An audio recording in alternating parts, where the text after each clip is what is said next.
मुजफ्फरपुर के चर्चित property dealer Ashutosh शाही हत्याकांड मामले में बड़ा अपडेट सामने आया है।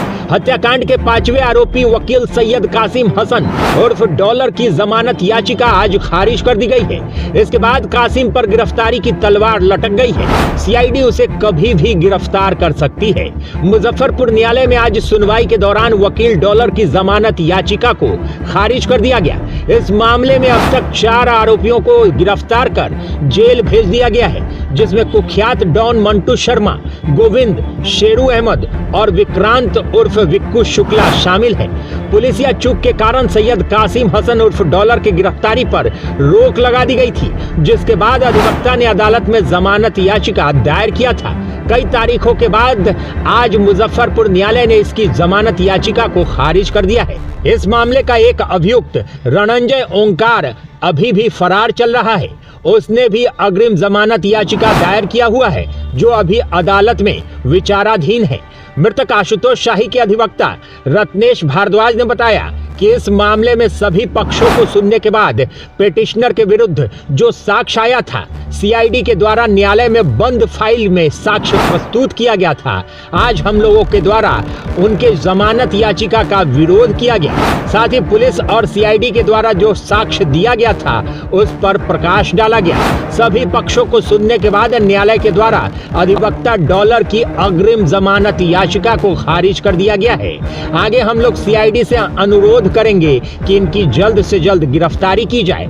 बताते चले कि चर्चित प्रॉपर्टी डीलर आशुतोष शाही और उनके 3 बॉडीगार्ड को 21 जुलाई की रात गोली मारकर हत्या कर दी गई थी। रात करीब 9:30 बजे 4 की संख्या में आए बदमाशों ने घटना को अंजाम दिया था। वारदात के वक्त आशुतोष शाही अधिवक्ता डॉलर के घर किसी जमीन के काम के लिए गए थे। हथियार से लैस बदमाशों ने घर में घुसकर ताबड़तोड़ फायरिंग की थी, जिस कारण वहां मौजूद 5 लोगों को गोली लगी थी। आशुतोष शाही की घटना स्थल पर ही मौत हो गई थी। एक बॉडीगार्ड ने अस्पताल में दम तोड़ दिया था। बाद में एक और बॉडीगार्ड की मौत हो गई थी। उसके बाद एक बॉडीगार्ड की पटना में इलाज के दौरान मौत हो गई थी। अधिवक्ता डॉलर का इलाज पुलिस अभिरक्षा में अस्पताल में चल रहा था। छठा अभियुक्त रणंजय ओंकार फरार चल रहा है। पूरे मामले को 1 अगस्त 2023 को सीआईडी को सौंप दिया गया था, जिसके बाद से सीआईडी ने पूरे मामले को अपने हाथ में लेकर छानबीन शुरू की थी। 1 अगस्त को ही पूरे घटनाक्रम को रिक्रिएट करके देखा गया था। वहीं एफएसएल की टीम ने अत्याधुनिक तकनीक से हत्याकांड को जानने की कोशिश की थी। वकील होने के कारण डॉलर ने पुलिसिया चूक का फायदा उठाते हुए गिरफ्तारी से बचने की बहुत कोशिश की, लेकिन सीआईडी ने बंद फाइल में अदालत के सामने कुछ ऐसा रख दिया जिससे उसकी गिरफ्तारी तय हो चुकी है। जमानत याचिका खारिज होने के बाद अब किसी भी वक्त अधिवक्ता डॉलर की गिरफ्तारी सीआईडी कर सकती है। बिहार लाइव नाउ के लिए मुजफ्फरपुर से मुकेश चौरसिया की रिपोर्ट।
आज एक पिटिशनर सैयद कासिम हसन की ओर से दाखिल अग्रिम जमानत याचिका की सुनवाई हेतु निर्धारित थी।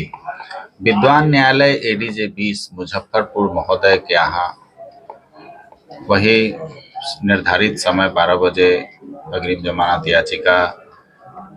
याचिकाकर्ता की ओर से अधिवक्तागण अपना पक्ष प्रस्तुत किए। उसके बाद एपीपी महोदय के द्वारा सरकार का भी पक्ष रखा गया। मेरे द्वारा पीड़िता की ओर से, सूचिका दीपंदिता की ओर से एवं मेरे साथ मेरे साथी भी थे, दिल्ली से आए हुए थे भाई लोकेश जी, हम लोगों की ओर से पीड़िता का पक्ष रखा गया। और अनुसंधान के क्रम में जो बातें आई थी घटना के समय, चूंकि ये घटना जैसा कि आप जानते हैं कि पूर्णतः आपराधिक षड्यंत्र पर आधारित है, क्रिमिनल कॉन्स्पिरेसी के तहत यह नरसंहार किया गया है। और नरसंहार के आई विटनेस या डूअर वहीं पे उपलब्ध थे, कारित करने वाले लोग भी थे, षड्यंत्र में शामिल लोग भी थे। और उसी में जो ये पिटिशनर थे, इस पिटिशनर के जूनियर का जो स्टेटमेंट था, जूनियर का स्टेटमेंट प्रोसिक्यूशन का एफआईआर और प्रोसिक्यूशन स्टोरी को पूर्णतः सपोर्ट कर रहा था। और हम लोगों ने इस क्रिमिनल कॉन्स्पिरेसी पर, पिटिशनर के इस कॉन्स्पिरेसी में पार्टिसिपेशन पर न्यायालय में अपना पक्ष रखा था। और सभी पक्षों को सुनने के बाद विद्वान न्यायालय के द्वारा अग्रिम जमानत याचिका को खारिज कर दिया गया है। अब उनकी गिरफ्तारी के लिए अनुसंधानक विवेचक के द्वारा प्रयास किया जा रहा है। इस मामले में जो और आरोपी बनाए गए हैं, किन के द्वारा रिटी और बेल पिटीशन? देखिए, अभी एक और लोगों का था, रंजय ओंकार सिंह के ओर से अग्रिम जमानत याचिका दाखिल की गई थी, जो विद्वान न्यायालय एडीजे 20 में लंबित था, लेकिन उनकी ओर से उनके अधिवक्ता उपस्थित होकर समय ले लिए। हम लोग उसकी भी तैयारी में थे कि उसका भी पुरजोर विरोध करके आज ही अपना पक्ष रखेंगे और खारिज कराने का प्रयास करेंगे, लेकिन उनके अधिवक्ता के द्वारा समय ले लिया गया, इसलिए सुनवाई नहीं हुई। और एक जो काराधीन है विक्रांत कुमार शुक्ला उर्फ बिक्कू शुक्ला, उनकी ओर से नियमित जमानत याचिका दाखिल की गई है, जिसकी सुनवाई विद्वान जिला एवं सत्र न्यायाधीश महोदय मुजफ्फरपुर के यहाँ है। अब उसमें सामने पता चलेगा कि उसका क्या ट्रांसफर होगा या उन्हीं के यहाँ रेगुलरली सुनवाई हो। सैयद कासिम की गिरफ्तारी कितना समय क्यों लगा, मतलब उनके जो कासिम जी को देखा? कासिम जी के में हुआ ऐसा था कि इनका जो जमानत याचिका, अग्रिम जमानत याचिका दाखिल किया गया था, दाखिल करने के समय सैयद कासिम पुलिस के अभिरक्षा में, कहिए कस्टडी में, उनका इलाज चल रहा था। पुलिस के द्वारा गिरफ्तार किया गया था उनको 24 तारीख को ही, जैसा कि ऑर्डर शीट में भी है। माननीय सीजीएम साहब का जो केस रिकॉर्ड है उसमें भी ऐसा विदित होता है कि नहीं, इनकी गिरफ्तारी हुई थी। हम लोगों ने बाज़ाब्ता नकल निकाला था, कोर्ट रिकॉर्ड है, और कोर्ट रिकॉर्ड पर, कोर्ट के ऑर्डर पर फुल फेथ होती है, फुल क्रेडिबिलिटी होती है। लेकिन इस बात को छुपाते हुए इनके द्वारा अग्रिम जमानत याचिका दाखिल कर दिया गया। अब अग्रिम जमानत याचिका दाखिल कर दिया गया और तथ्यों को छुपाते हुए विद्वान जिला एवं सत्र न्यायाधीश महोदय से नो कोअर्सिव स्टे का आदेश ले लिया गया। विद्वान जिला एवं सत्र न्यायाधीश महोदय के द्वारा नो कोअर्सिव स्टे के आदेश के बाद इस मामले को एडीजे 14 साहब के यहाँ स्थानांतरित कर दिया गया था। तो एडीजे 14 साहब नो कोअर्सिव स्टे के ऑर्डर के आलोक में प्रोविजनल बेल दे दिए थे। इसलिए दे दिए थे कि पिटिशनर को 24 तारीख को, 24 जुलाई को गिरफ्तार करने के बाद उसका इलाज कराया जा रहा था। जब वो ठीक हो गया, पिटिशनर को लाना था, थाना पर लाया गया पटना से, तो पिटिशनर की ओर से इस बात को रखा गया था कि हमको नो कोअर्सिव स्टे का ऑर्डर है। पुलिस का कहना था 24 तारीख और कोर्ट रिकॉर्ड से लग रहा था 24 को गिरफ्तार हो चुके हैं। अब कोर्ट के पास ऑप्शन नहीं थी, कोर्ट के द्वारा विद्वान न्यायालय एडीजे 14 साहब के द्वारा प्रोविजनली बेल दे दिया गया। चूंकि पुलिस कस्टडी में थे, प्रोविजनली बेल दे दिया गया, तो न्यायालय के द्वारा अनुसंधानक को बुलाया गया और अनुसंधानक से आवेदक के विरुद्ध घटना में संलिप्त होने का साक्ष्य की मांग की गई कि आप अगर इनको निरुद्ध करना चाहते हैं तो साक्ष्य दीजिए।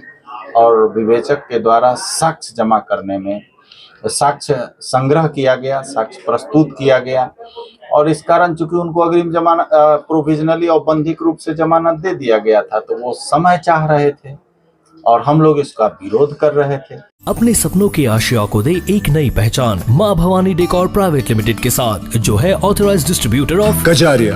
देश की मिट्टी से बनी टाइल से देश को बनाते हैं। और जहां मिलती है सभी प्रकार के Indian and imported granite, marble, sanitary एवं कोटा स्टोन का अनोखा एवं आकर्षक संग्रह। माँ भवानी डेकोर प्राइवेट लिमिटेड मतलब a complete floor solutions. New 0 mile Dadar road, Muzaffarpur. Call 9934753111।